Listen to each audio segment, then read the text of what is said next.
معزز حاضرین جمعہ، اللہ رب العالمین نے ہمارے اوپر بے شمار احسانات کیے ہیں۔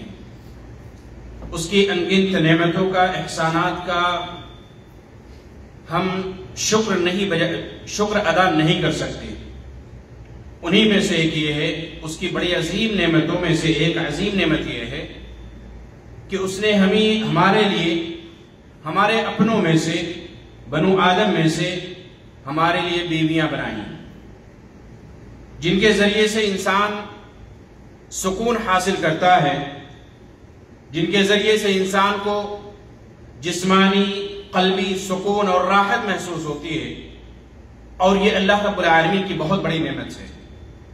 اسی لیے اللہ تعالیٰ نے ایک آیت کریمہ کے اندر اس نعمت کو بطور نشانی ذکر کیا کہ اللہ کی نشانیوں میں سے ایک نشانی ہے، وَمِنْ آيَاتِهِ أَنْ خَلَقَ لَكُم مِّنْ أَنفُسِكُمْ أَزْوَاجًا لِتَسْكُنُوا إِلَيْهَا۔ اس کی نشانیوں میں سے ہے کہ اس نے تمہارے اپنوں میں سے تمہاری بیویاں بنائیں، تمہاری بیویاں پیدا کی، لِتَسْكُنُوا إِلَيْهَا، تاکہ تم اس سے سکون حاصل کرو۔ اور یقین جانیے کہ بیوی جب ہوتی ہے، بیوی کے پاس انسان جاتا ہے، جسمانی، قلبی، ذہنی جو سکون ملتا ہے وہ کہیں اور نہیں ملتا ہے۔ اس لیے اللہ تعالیٰ کی بہت بڑی نعمت ہے، ہمیں اس رشتے کی قدر کرنی چاہیے۔ جو ازدواجی زندگی میں منسلک ہو چکے ہیں، جن کے پاس جو شادی شدہ زندگی گزار رہے ہیں، ایسے میاں بیوی کو، ایسے شوہر کو، بیوی کو چاہیے کہ اس مبارک رشتے کی قدر کریں، ایک دوسرے کے حقوق کا خیال رکھیں، ایک دوسرے کی قدر کیا کریں، ایک دوسرے کا احترام کیا کریں، ایک دوسرے کی عزت و توقیر کیا کریں، ایک دوسرے کو خیر کی نگاہوں سے دیکھا کریں، ایک دوسرے کے لیے ہدایت، رہنمائی اور اسی طریقے سے خیر و بھلائی کی دعا کیا کریں۔ یہ تمام کی تمام چیزیں کیا ہوتی ہیں؟ اس رشتے کو اور مضبوط بناتی ہیں۔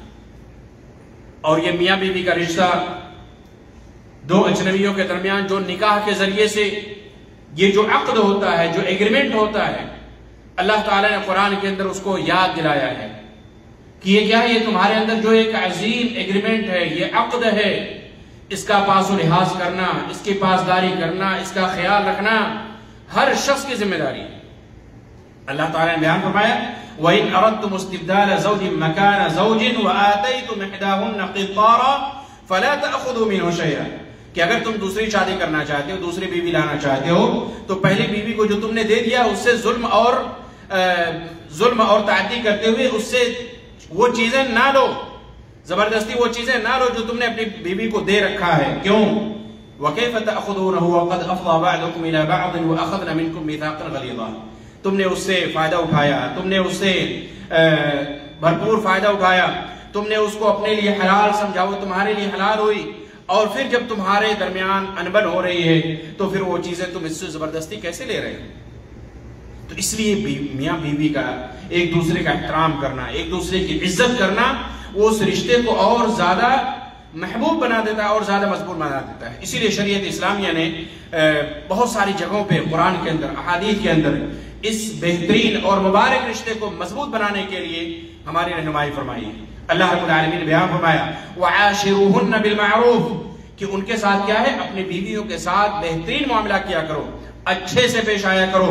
وَلَهُنَّ مِثْلُ الَّذِي عَلَيْهِنَّ بِالْمَعْرُوفِ وَلِلرِّجَالِ عَلَيْهِنَّ دَرَجَةٌ، کہ جس طریقے سے بیویوں کا تمہارے اوپر حق ہے، اسی طریقے سے ان کے اوپر بھی، عورتوں کے بھی ویسے ہی حقوق ہیں، یعنی عورتوں کو بھی وَلَهُنَّ مِثْلُ الَّذِي عَلَيْهِنَّ بِالْمَعْرُوفِ وَلِلرِّجَالِ عَلَيْهِنَّ دَرَجَةٌ، عورتوں کے بھی ویسے ہی حقوق ہیں جیسے ان پر کیا ہے؟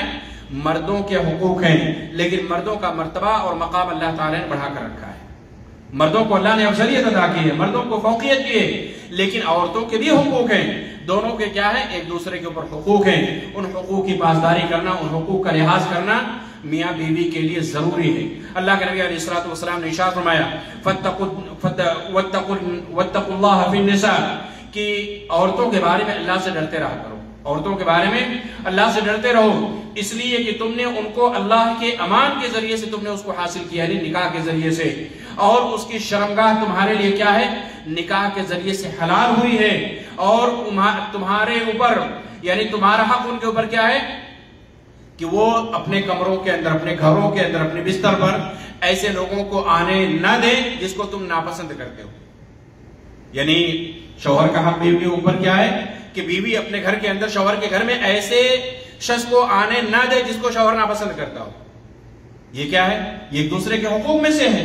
اگر میں یعنی شوہر ناپسند کرتا ہے فلاں شخص گھر میں نہ آئے اور بیوی اس کو بلاتی ہے تو یہ کیا ہے؟ آپس میں ناچاقی ہوگی، آپس میں نا اتفاقی ہوگی، آپس میں لڑائی جھگڑے ہوں گے، بحث و مباحثہ ہوگا، اور یہ جو ایک عظیم رشتہ، ایک عظیم عقد ہے، یہ کیا ہوگا؟ یہ تفرق کی طرف، افتراق کی طرف، جھگڑے لڑائی کی وجہ سے ایک دوسرے میں دوری پیدا کرنے کی طرف یہ چیزیں کیا ہیں؟ آپ کو آمادہ کریں گی. اس لیے شریعت اسلامیہ نے عورت کو یہ حکم دیا ہے کہ وہ اپنے گھر میں انہی لوگوں کو آنے دے جن سے کیا ہو؟ شوہر راضی ہو. اسی طریقے سے اللہ کے نبی علیہ الصلوۃ والسلام نے ارشاد فرمایا خیرکم خیرکم لأہلہ وانا خیرکم لأہلی، تم میں سے سب سے بہتر وہ ہے جو اپنے گھر والوں کے لیے، اپنے اہل و عیال کے لیے، اپنے بیوی بچوں کے لیے سب سے بہتر ہو. وانا خیرکم لأہلی، اور میں تم تمام میں اپنے گھر والوں کے لیے، اپنے اہل و عیال کے لیے سب سے بہتر ہوں. اس لیے میں چاہیے کہ اپنی بیوی کے ساتھ، اپنے بچوں کے ساتھ بہتر معاملہ کریں. وہ بیوی ہماری غلام نہیں ہے. وہ بیوی ہم یہ سمجھتے ہیں کہ وہ اس بیوی کے ہمارے اوپر حقوق نہیں ہیں. جس طریقے سے بیوی کے اوپر ہمارے حقوق ہیں اسی طریقے سے ہمارے اوپر بیوی کے بھی حقوق ہیں. اس لیے دونوں ایک دوسرے کا احترام کرتے ہوئے، ایک دوسرے کی عزت اور توقیر کرتے ہوئے اس رشتے کو آگے بڑھائیں. اللہ کے نبی علیہ الصلوۃ والسلام نے ارشاد فرمایا کہ جب کوئی شوہر اپنے بیوی کے منہ میں یعنی ایک لقمہ کھانا اگر بیوی کے منہ میں ڈالتا ہے پیار و محبت سے تو اللہ تعالیٰ اس کے اوپر بھی نیکی عطا فرماتا ہے. اس کے اوپر بھی نیکی عطا فرماتا ہے. کیونکہ میاں بیوی کا رشتہ جو بڑا نازک ہے اتنا ہی مضبوط بھی ہے. پیار و محبت کی وجہ سے یہ رشتہ اور پروان چڑھتا ہے. اس لیے اس رشتے کے اندر اگر ناچاقی ہو جائے، نا اتفاقی ہو جائے، لڑائی جھگڑے ہوں تو اس کو باہمی میل جول سے، باہمی کلام سے، ایک دوسرے کے ساتھ بیٹھ کر جو شکوک و شبہات ہیں، جو غلط فہمیاں ہیں، ان کو دور کر کے اس رشتے کو مضبوط بنانے کی ضرورت ہے. آج سوشل میڈیا کے زمانے میں آپ دیکھیے، بات چیت ہوتی رہتی ہے، میاں بیوی آپس میں لڑائی جھگڑے شروع ہو جاتے ہیں، گالی گلوچ شروع ہو جاتی ہے، اور پھر وہ بات یہاں تک پہنچتی ہے کہ شوہر اپنے بیوی کو طلاق دے بیٹھتا ہے. زبان سے غصے میں غصہ آ جاتا ہے، آپے سے باہر ہو جاتا ہے اور اپنی بیوی کو طلاق دے بیٹھتا ہے. اس کے بعد جب دماغ ٹھنڈا ہوتا ہے، سکون حاصل ہوتا ہے، تو پھر اس کو پچھتاوا ہوتا ہے. اور پھر اس کے بعد کیا کرتا ہے؟ پھر اس کے بعد فلاں مفتی کے پاس، فلاں عالم دین کے پاس کوئی اس کو حلالے کا مشورہ دیتا ہے، کوئی کسی چیز کا مشورہ دیتا ہے، کوئی فلاں کا مشورہ دیتا ہے، کوئی غلط رہنمائی کرتا ہے. یہ سب کیوں پیدا ہوتی ہے؟ یہ سب اس وجہ سے کہ آپس میں جو ہمدردی ہونی چاہیے، جو ایک دوسرے کا اعتماد اور توکل ایک دوسرے کی ذات پہ ہونا چاہیے، اس کا کیا ہے؟ فقدان نظر آ رہا تھا.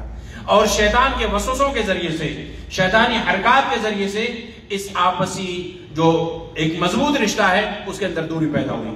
کسی مولوی نے فتویٰ دے دیا کہ حلالہ کرانا ہے.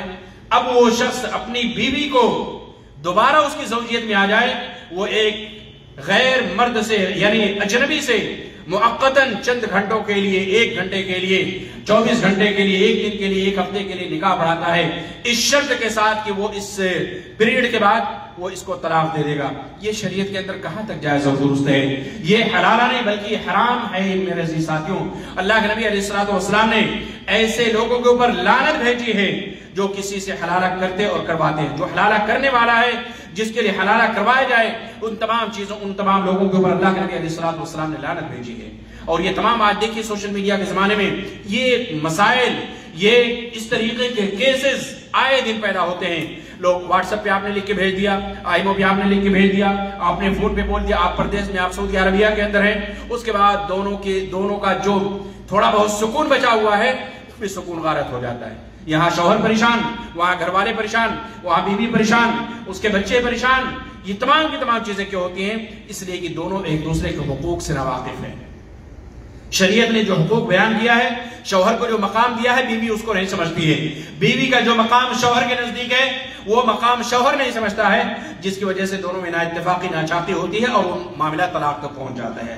اور آپ کو معلوم ہونا چاہیے، اللہ کے نبی علیہ الصلوۃ والسلام نے ایک حدیث کے اندر، صحیح روایت کے اندر، آپ صلی اللہ علیہ وسلم نے ارشاد فرمایا، جب ابلیس اپنے چیلوں کو ادھر ادھر بھیجتا ہے، تو ان چیلوں میں سے جب وہ چیلے اپنی ڈیوٹی سے واپس آتے ہیں، اس کے اپنے جو عمال ہوتے ہیں یا جو اس کے اپنے افراد ہوتے ہیں، جب وہ اپنی ڈیوٹی سے واپس آتے ہیں تو تمام سے وہ رپورٹ لیتا ہے. ابلیس جو ان کا سرغنہ ہوتا ہے وہ رپورٹ لیتا ہے، تم نے آج کیا کیا. تو ہر شخص اپنی اپنی باتیں بتلاتا ہے، میں نے یہ کیا، میں نے فلاں کیا، میں نے فلاں کام کیا. ان میں سے کچھ ایسے لوگ ہوتے ہیں جنہوں نے آپس میں یعنی میاں بیوی کے درمیان تفرقہ پیدا کرا دیا، میاں بیوی کے درمیان جدائی کرا دیا، طلاق کی نوبت آ گئی، طلاق واقع ہو گئی شیطانی وسوسوں کے ذریعے سے. شیطانی وسوسوں کے ذریعے سے شیطان اس قدر آپ کے اوپر حاوی ہو گیا کہ آپ نے اس کو طلاق دے دیا. آج بہت ساری ایسی غلط فہمیاں آپس میں میاں بیوی کے درمیان ہوتی ہیں جو حقیقت نہیں ہوتی ہیں، غلط فہمی ہوتی ہے، مس انڈرسٹینڈنگ ہوتی ہے. کوئی کچھ اس کے بارے میں کہہ دیتا ہے، آپ کے بارے میں کوئی کچھ کہتا ہے، آپ اسی پر اعتماد کرتے ہوئے، اسی پر بھروسہ کرتے ہوئے آپ قدم اٹھا لیتے ہیں. ابلیس اپنے ان چیلوں سے زیادہ خوش ہوتا ہے جو میاں بیوی کے درمیان تفرقہ ڈال دیتے ہیں، جو دونوں میں جدائی پیدا کر دیتے ہیں. شیطان اس کو ابلیس اس کو بہترین مقام پہ بٹھاتا ہے، اس کے مقام کو بڑھاتا ہے، اس کا مقام مرتبہ اونچا ہوتا ہے، اس کی فضیلت اپنی جماعت کے اندر بیان فرماتا ہے.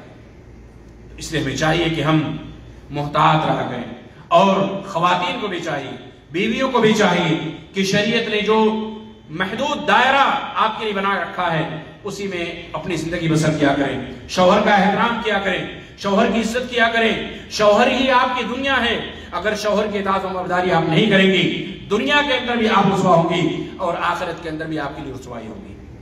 اللہ کے نبی علیہ الصلوۃ والسلام نے ارشاد فرمایا کہ اذا صلت المرأة خمسها وصامت شهرها وحسنت فرجها واطاعت بعلها قيل لها ادخل الجنة من اي ابواب الجنة شئت. کہ جو شوہر 5 وقت کی نمازی ہو جائے، 5 وقتہ نمازی بن جائے، رمضان کے روزے رکھے، اپنے شرمگاہ کی حفاظت کرے، اپنے شوہر کی فرما برداری کرے، یہ 4 کام اللہ تعالیٰ نے اللہ رب العالمین نے اللہ نبی صلی اللہ علیہ وسلم بیان فرمایا. 5 وقت کی نماز کی ادائیگی، اپنے شوہر کی فرما برداری، اپنی شرمگاہ کی حفاظت، رمضان کے روزے رکھنا.